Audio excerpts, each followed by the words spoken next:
পয়গম্বর সুলাইমান আলাইহিস সালামকে এই ক্ষমতা দিছিলেন। আল্লাহর নির্দেশে বিশাল বড় সিংহাসন আকাশ দিয়ে উড়ত। তো সুলাইমান আলাইহিস সালামের তখতে সুলাইমানি আকাশ দিয়ে উড়ে যায়। আল্লাহর বান্দা হঠাৎ করে আসমানের দিকে তাকাইছে। আসমানের দিকে তাকায় দেখে বিশাল বড় সিংহাসন উড়ে যায়। আল্লাহর বান্দা সুবহানাল্লাহ বলেছে আশ্চর্য হয়ে, জোরে বলছেন সুবহানাল্লাহ। হায় রে, আজীব এত বড় একটা সিংহাসন কেমনে আসমান দেয়া উড়তাছে। সুবহানাল্লাহ বলছে পয়গম্বর সুলাইমান আলাইহিস সালাম। সিংহাসন জমিনে নামার নির্দেশ দিয়েছে। এই সিংহাসন জমিনে আল্লাহর বান্দার কাছে নেমে যাও। আল্লাহর বান্দার কাছে আস্তে আস্তে নামতেছে। আল্লাহর বান্দা দূর পারতেছে, ভয় পায় গেছে। ব্যাপার কি রে, আমি তো কিছুই বললাম না, আমি না সুবহানাল্লাহ বললাম। সুবহানাল্লাহ বলার কারণে আমার কি দোষ হইল? সিংহাসন জমিনের দিকে অবতরণ করতেছে। পয়গম্বর সুলাইমান আলাইহিস সালাম ডাক দে বলে, আল্লাহর বান্দা গো, দাঁড়াও দাঁড়াও, ভয় পেও না, দৌড় পারো না, তুমি দৌড়ায়ও না, ভয় পেও না, একটু দাঁড়াও। তুমি জানো কি বলতেছিলা? তুমি আমার সিংহাসন দেখে কি যেন বলতেছিলা? আমি এমন কিছু বলি না, এত বড় একটা সিংহাসন আসমান দেয়া উড়ে তো আমি দেখা সুবহানাল্লাহ বলেছি। পয়গম্বর সুলাইমান আলাইহিস সালাম বলে, রে বান্দা, তুমি যে সুবহানাল্লাহ বলেছো, আমি পয়গম্বর তখতে সুলাইমানিটা যদি বিক্রি করে দেওয়া হয়, তুমি যে সুবহানাল্লাহ বলছো রে, আমি তখতে সুলাইমানির চাইতেও তোমার একবার জবানের সুবহানাল্লাহর মর্যাদা, দাম আল্লাহর কাছে বেশি। জোরে বলেন সুবহানাল্লাহ, আল্লাহু আকবার। সুবহানাল্লাহর এত দাম। শুধু তাই নয় বাবাজি, হাবিবে কিবরিয়া নবী বলে, এ উম্মত, সুবহানাল্লাহর কত ফজিলত জানোনি? কেউ যদি দিল থেকে একবার সুবহানাল্লাহ বলো, যুবক রে, জবান দিয়া গান গাই, জবান দিয়া গুনাহ করি, জবানকে গুনাহ দিয়া নাপাক বানায় ফেলাই। এই যুবক, মনে রেখো, জবান কিন্তু আরশে আজিম মালিকের সামনে ওই দিন তালাবদ্ধ হয়ে যাবে। জবানের ভিতরে আল্লাহ তাআলা স্তব্ধ জবান করে দিবে, তালা মারা দিবে। আল্লাহ তাআলা হাত পা অঙ্গ প্রত্যঙ্গের জবান খোলা দিবে।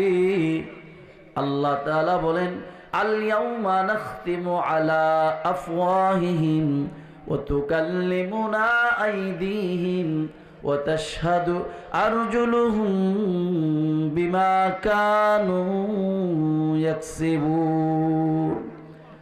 এই যুবক, জবান দিয়া যা খুশি তাই বলো, মিথ্যাকে সত্য বানাও, সত্যটাকে মিথ্যা বানাও।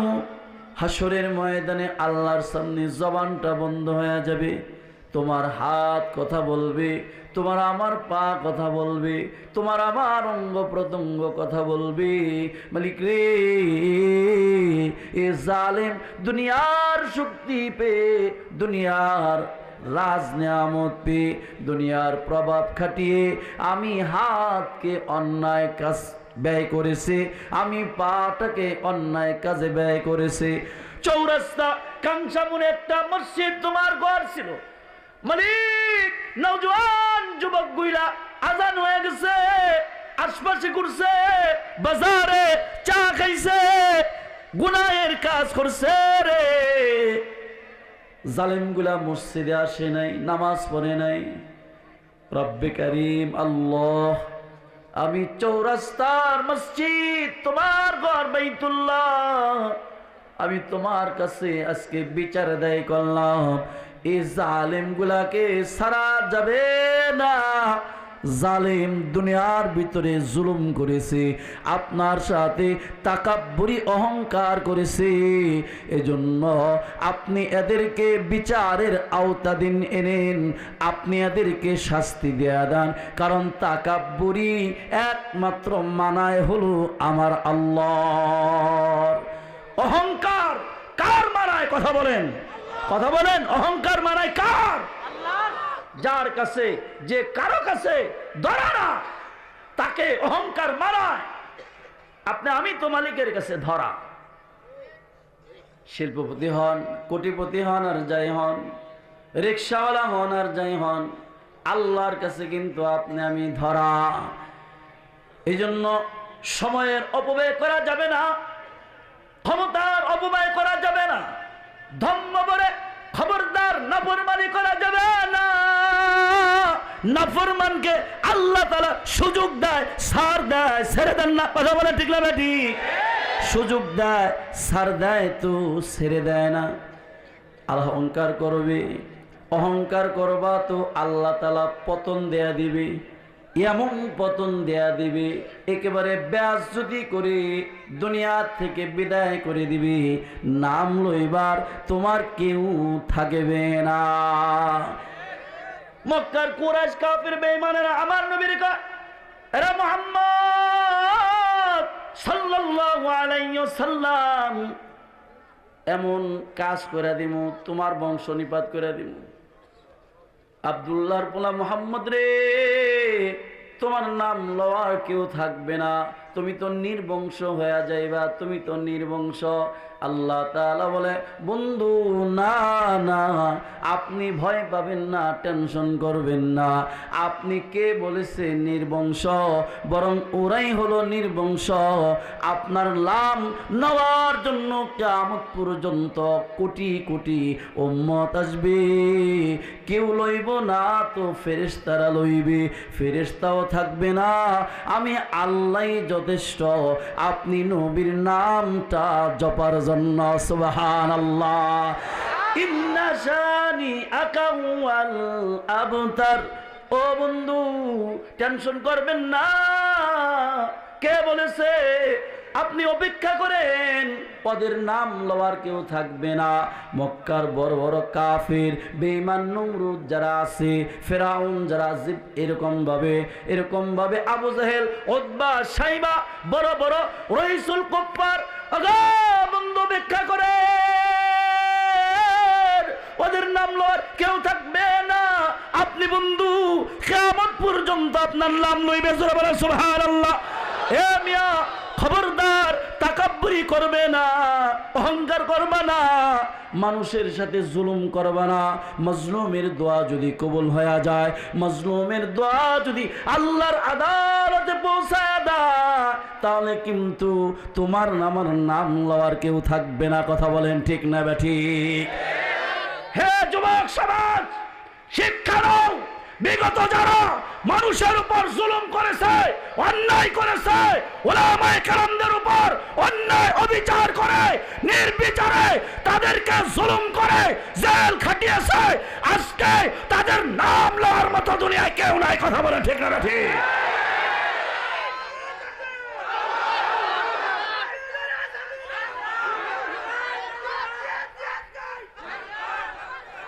কাজী শিক্ষা নিতে হবে। কোরআন সুন্নাহ থেকে মানুষকে শিক্ষা গ্রহণ করার জন্য আল্লাহ তাআলা কোরআন পাঠাইছে। কথা বলেন ঠিক না বেঠিক? আপনি আমি কত শক্তিশালী, কয়দিনকার মানুষ, ইতিহাস সাক্ষী। কোরআন খুলে দেখেন, কওমে আদ, কওমে সামুদ, এদের শক্তি কেমন ছিল। এরা বিশাল বড় বড় পাহাড় কেটে কেটে ঘর বানাইছে, রাস্তা বানাইছে, বিশাল মোটা মোটা এমন ঘাস কেটে কেটে তারা গড়ের খুঁটি লাগাইছে। তাহলে মানুষ বোধ হয় আমগো রফিকুল ইসলাম মাদানির মতো ছোট ছিল, ঠিক না? দেখেন না, আমগো রফিকুল ইসলাম মাদানি যদিও ছোট্ট মানুষ, তেজটা কি তারে দেখার জন্যই তো ব্যাগ যুবকরা আইছে, কথা বলেন ঠিক না? তাহলে এত বড় বড় মানুষ, শক্তিশালী মানুষ, এত ক্ষমতাধর ছিল তারা, কই আজকে তাদের নিশ্চিহ্ন, সব নাম লওয়ার মতো কেউ নাই, সব কিছু আল্লাহ তাআলা ধ্বংস করে দিয়েছে। কাজী যারা আল্লাহর পথে থাকবে, মানুষ হযরত মুসা আলাইহিস সালামকে ভোলে না, ঈসা রুহুল্লাহকে ভোলে না, হযরতে নূহ আলাইহিস সালামকে ভোলে না, পয়গম্বরদেরকে কেউ ভোলে না, কথা বলেন ঠিক না বেটে? কারণ তারা ছিল আল্লাহর পথের পথিক, তারা ছিল আল্লাহর মেহমান, তারা ছিল আল্লাহর পক্ষ থেকে মানুষকে আল্লাহমুখী করার জন্য, তারা ছিল মানুষকে জাহান্নাম থেকে মুক্তি কিভাবে পাবে এই জন্য আল্লাহর পক্ষ থেকে প্রেরিত তারা পয়গম্বর। এই জন্য অহংকার করা যাবে না, অহংকার তাকাব্বুরি এগুলা আপনার আমার সবাই না। ধম্ম করা যাবে না, ধম্ম করলে তো আল্লাহ নারাজ হয়ে যায়। সম্মানিত হাজিরিন, এই যুবক, আজান হয়ে যায় রে, তুমি মসজিদে ঢুকো না, তুমি উল্টা দিকে, মসজিদ থেকে উল্টা দিকে চলে যাও, চকের ভিতরে নেমে যাও, দোকানের ভিতরে তুমি এরকম ভাবে গল্প করো, বুড়া বাবা জি গো দাড়ি পেকে গেছে, বুড়া হয়ে গেছি, আপনার আমার চামড়াগুলো থুবড়ে গেছে, কখন যেন আজরাইল থাবা দেয়া দেয়, এরপরে আজান হয়ে যায়, রে বান্দা কেন রে মসজিদে ঢুকো না, ও বুড়া বাবাজি, দুইটা পা দুইটা বলি রে যুবক, এ বুড়া বাবা আজান হয়ে গেছে তো নামাজটা আদায় করবেন, নামাজটা আদায় করে বাকি কাজ করবেন। আল্লাহ তাআলা বলেন, ফাইদা কুদিয়াতিস সালাতু ফান্তাশিরু ফিল আরদি ওয়াবতাগু মিন ফাদলিল্লাহ। যাও, নামাজ হয়ে গেছে, পৃথিবীতে ছড়িয়ে ছিটে পড়ো, রিস্ক হালাল তালাশ করো, হারাম নয়, রিস্ক হালাল দ্বারা জিসিমকে, বডিকে শক্তিশালী করো। হে যুবক, রিস্ক হালাল খেয়ে জিহাদের ময়দানে যাওয়ার জন্য প্রস্তুত হও। যদি দিনের জন্য ডাক আসে, ইনশাআল্লাহ নিজের তাজা রক্ত জিহাদে দিয়ে দেবো ইনশাআল্লাহ। হালাল রিস্ক হালাল। হারাম খাইতে খাইতে আমরা তো দুর্বল, 16 বছরের যুবকও দুর্বল, 25 বছরের নওজোয়ান যুবক দুর্বল। হাইব্রিড, ওই যে হাইব্রিড কইছে, হাইব্রিড খাই, হারাম খাই, হারাম হারাম। হাজী সাহেব হজ করে আসছে, তাবলিগে আমির, আমির 40 চিল্লা, কি জানি বলে 40 দিনে এক চিল্লা, কয়েক চিল্লা দিছে। আমি মৌলবী মনে করলেন যে আমি নাজমুল হকের মতো মৌলবী অনেক ওয়াজ করে, বড় মুহাদ্দিস, এগুলার ভিতরে পাইবেন না। মুহাদ্দিস যারা, যারা বুখারী পড়া, এমন আমি আশাবাদী কাউকে পাইবেন না।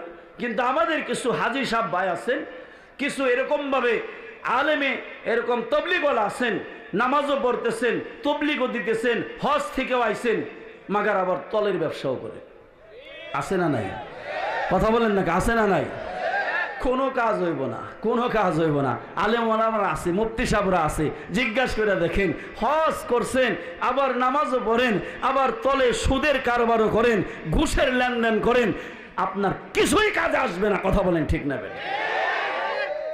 এই জন্য আমল কবুল হওয়ার শর্ত হলো রিজকে হালাল হওয়া। আমল কবুল হওয়ার জন্য শর্ত হলো রিজকে হালাল। হালাল রিজিক কামাইতে হবে, রুজি হালাল হইতে হবে। আমরা মৌলবী তো টেহা নাই, আমরা মৌলবীর ইমামতি করে খাই, আপনাকে টেহা দিয়ে আমরা মাদ্রাসা পড়ায় খাই, কিন্তু আমাকে তো টেহা দরকার নাই, মাগার হারামের দরকার নাই, অল্পতে আমাকে যথেষ্ট। বারাকাত দেওয়ার মালিক কে? কথা বলেন না কেন? বরকত দেয় কে? বরকতের ভান্ডার যখন আল্লাহ খুলে দিবে, আর কোনো অভাব হবে না, কোনো অভাব হবে না। এই জন্য আজকের বিশাল মাহফিল থেকে আমরা ওয়াদা করি, যত গুনাহ করেছি, যত হারাম খাইছি, যত হারাম কামাইছি, তওবা করেন, ইস্তিগফার করেন, আল্লাহ তাআলা মাফ করে দিবে ইনশাআল্লাহ। রাজি আছেন না ইনশাআল্লাহ? বাকি জিন্দেগিটা হালাল পথে কামাইবো, হালাল খাইবো, নিজেও খাবো, পরিবার পরিজনকে খাওয়াবো ইনশাআল্লাহ। রাজি আছেন না ইনশাআল্লাহ? আল্লাহ কবুল করুক, সকলে বলে আমিন। বলতেছিলাম সুবহানাল্লাহ এত দাম। রাসূল বলেন, কেউ যদি সুবহানাল্লাহ অন্তর থেকে বলে, একবার সুবহানাল্লাহ বলবি তো আল্লাহ তাআলা জান্নাতের ভিতরে একটা বৃক্ষ দান করবে। একটা গাছ তাকে দান করবে, যেই বৃক্ষের গোড়া এমন মোটা হবে রে, দুনিয়ার দ্রুতগামী ঘোড়া এটাকে দৌড়াইতে থাকবে, দৌড়াইতে দৌড়াইতে 500 বছরের রাস্তা অতিক্রম করবে। আল্লাহ নবী বলে 500 বছর অতিক্রম করবে তো সুবহানাল্লাহ বলার দ্বারা যে গাছ আল্লাহ দান করছে এই গাছের গোড়া শেষ করতে পারবে না। আল্লাহু আকবার। এমন দাম হলো নেকির ভিতরে। সুবহানাল্লাহ, আল্লাহু আকবার, লা ইলাহা ইল্লাল্লাহ, আস্তাগফিরুল্লাহ, আস্তাগফিরুল্লাহ, এগুলোর ভিতরে নেকি, এগুলোর ভিতরে শান্তি। কথা বলেন ঠিক না ঠিক? এজন্য নেক আমল বেশি বেশি করার চেষ্টা করব, বেশি বেশি করে যতক্ষণই থাকবো, অবসর সময় কাটাবো, তো শয়তান তখন চায় কিভাবে একটু কুফর বানান যায়, কিভাবে একটু বেনামাজি বানান যায়। আর শীতের রাত তো আসছে মাশাআল্লাহ, কনকনময় শীতের রাত্রিতে শয়তান হাত টিপায়, পা টিপায়, মাথা টিপায়, বান্দা এ তো আরামের ঘুম, তুই উঠবি, খবরদার পানি যে ঠান্ডা, উজু করিস না, গলে উজু করলে তোর ঘুমটা হারাম হয়ে যাবে গা, ঘুমা ঘুমা ঘুমা ঘুমা, তোর পরকাল আমি দেখবো, যা ঘুমা। মহিলাকে জায়গা হইতেছে না, গাইবা গেছে, মা বোনদের জায়গা হইতেছে না, একটু আপনি একটু মা বোনেরা চাইপা চাইপা বসি, আশপাশের বাড়িতেও বসি, আশপাশে যেখানে জায়গা আছে সেখানে বসা যায়, কি বলেন না? মহিলারা, মা বোনেরা দয়া করে যারা আসছেন আপনাদের ওখানে জায়গা হইতেছে না, তো আপনারা একটু চাইপা চাইপা নিজেও বসি, আরেকজনকে বসাই, বসার তৌফিক দেয়া দেই, হ্যাঁ সুযোগ করে দেই। এরপর আশপাশে বাড়িতে যে যেখানে আছেন আজকের মতো বাড়ি ঘরে একটু খুইলা দেন, তবে দামি জিনিসপত্র সাবধানে রাখেন। আলহামদুলিল্লাহ এখানে সবাই মুমিনা আসছে, কোনো সমস্যা নাই, তবে 200 জন শয়তান থাকতে পারে কিনা? কথা বলেন না, পারে কিনা? এই মিয়া, তাবলীগ তো তুমিও করো, তাবলীগ তো আমিও করি, তাবলীগের কোনো দোষ নাই। তাবলীগ নবী কিছু শয়তান খুনি সন্ত্রাসীরা আমার ভাইয়ের রক্তকে দুনিয়া থেকে বিদায় করে দিয়েছে। কথা বলেন ঠিক না ঠিক? ওরা মানুষ নয়, ওরা তাবলীগই নয়, ওরা তাবলীগ নামে কলঙ্ক। কথা বলেন ঠিক না ঠিক? এই সকল খুনি সন্ত্রাসী তাবলীগ নামী কলঙ্কদেরকে বাংলার জমিনে দেখতে চাই না, নিষিদ্ধ ঘোষণা করা হোক। কথা বলেন ঠিক না ঠিক? কারা কারা পক্ষে 2 হাত তুলে দেখায়।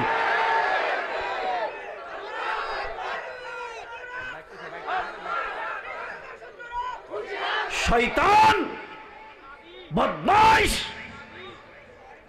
তুই তাবলীগের নামে কলঙ্ক, তুই বদমাইশ খুনি। যারা এই সকল আল্লাহওয়ালাদেরকে, আল্লাহ রাস্তায় আসার মানুষগুলাকে খুন করেছ, তুই মুমিন হতে পারছ না, তুই মুনাফিক, তুই মুসলমান না, তুই ওদের এজেন্ডা। কথা বলে ঠিক না ঠিক? তোরা মুসলমানের চিরশত্রু। কিভাবে পারলি, কিভাবে পারলি আমার ভাইকে শহীদ করে দিতে, আমার ভাইকে রক্তাক্ত করতে? কিভাবে পারলি?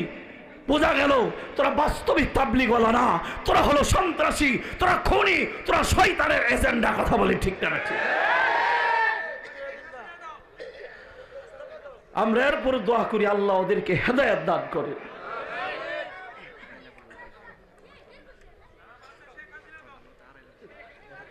এই জন্য সম্মানিত হাজিরিন, হক আর না হক চিনার ব্যবধান বুঝার বুঝ আল্লাহ তাআলা আপনাদেরকে দিয়েছে। উলামায়ে কেরাম, হক্কানি উলামায়ে কেরাম, মসজিদের ইমাম সাহেব, খতিব সাহেব, ওয়াইজিন, হক্কানি আলেম উলামা যেই দিকে থাকবো আমরাও সেই দিকে থাকবো ইনশাআল্লাহ। কথা বলেন ঠিক না ঠিক? নবী আলাইহিস সালামের যুগেও মুনাফিক ছিল, নবীর যুগেও এরকম মুনাফিক মুসলমান ছিল, কিন্তু আল্লাহ তাআলার পক্ষ থেকে যখন ওহী নাজিল হয়েছে ওরা চিহ্নিত হয়ে গেছে, ধরা খেয়ে গেছে। কথা বলেন ঠিক না ঠিক? এই জন্য সম্মানিত হাজিরিন, সকলে আলহামদুলিল্লাহ বলি। এই আস্তে গেছে জোরে বলে আলহামদুলিল্লাহ। আমাদের প্রধান বক্তা কিটা বললেন? খরচর আড়াইলে না?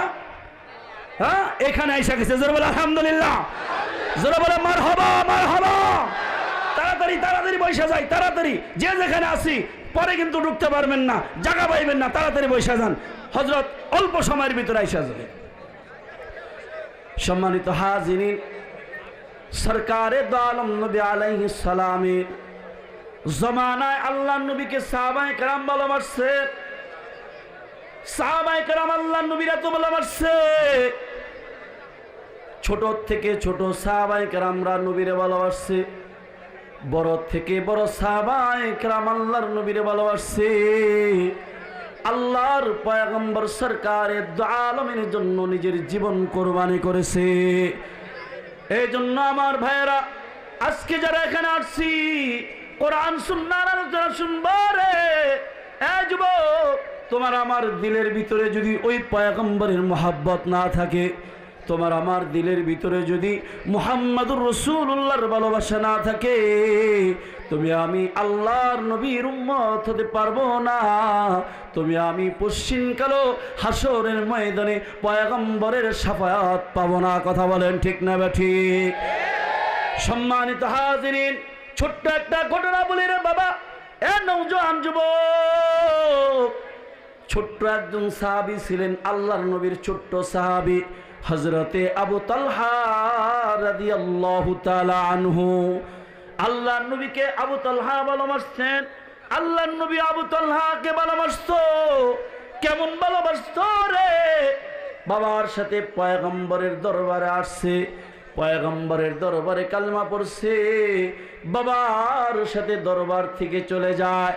কিছু দূর যাওয়ার পর বাবাকে ডাক দে, বলে বাবা তুমি একটু দাঁড়াও, আমায় একটু সুযোগ দাও, আমি পয়গম্বরের সাথে কথা বলবো। বাবা গো, আমার নবীর সাথে পার্সোনাল ভাবে আমি একটু কথা বলতে চাই। যাও যাও। এ যুবক, আল্লাহর নবীর ছোট্ট সাহাবী হযরতে আবু তালহা নবীর দরবারে চলে গেলেন। নবীর দরবারে গিয়া বলে, নবীজি গো, কালমা পড়লাম, মুসলমান হইলাম। নবীজি গো, আমাকে নির্দেশ দিলেন না, আমাকে আমল দিলেন না। ও নবী, আমাকে কিছু নির্দেশ দেন, আমি কি পালন করব, কি নিয়ে যাব? হযরতে পয়গম্বর বলে, আবু তালহা রে, নির্দেশ দিব, মানবি তো মানবি? কয় হ্যাঁ নবী মানব। হ্যাঁ মানবি? হ্যাঁ মানব। নবীজি গো, আমার সব কিছুর চাইতে আপনি নবীকেই বেশি ভালোবাসি। সুবহানাল্লাহ। আল্লাহর নবী ছোট্ট সাহাবী হযরত আবু তালহার একটু পরীক্ষা করার জন্য ডাক দা, বলে আবু তালহা রে, ওই যে দেখ না খন্দরটা দেখা যায়, ধর খঞ্জরটা ল। আবু তালহা রে, খঞ্জরটা দিয়া তুই তোর বাবাকে শহীদ করতে পারবি নি। হযরতে আবু তালহা ছোট্ট সাহাবী আর দেরি করে না। এ যুবক, পয়গম্বরে নিজের দিল থেকে ভালোবাসছে, নিজের বাবার চাইতেও বেশি মহব্বত করেছে। আল্লাহর নবী বলছে, আবু তালহা রে, খঞ্জর দিয়া তোর বাবারে শহীদ করতে পারবি কি? দুনিয়া থেকে বিদায় করতে পারবি নি? আর দেরি করে নাই হযরতে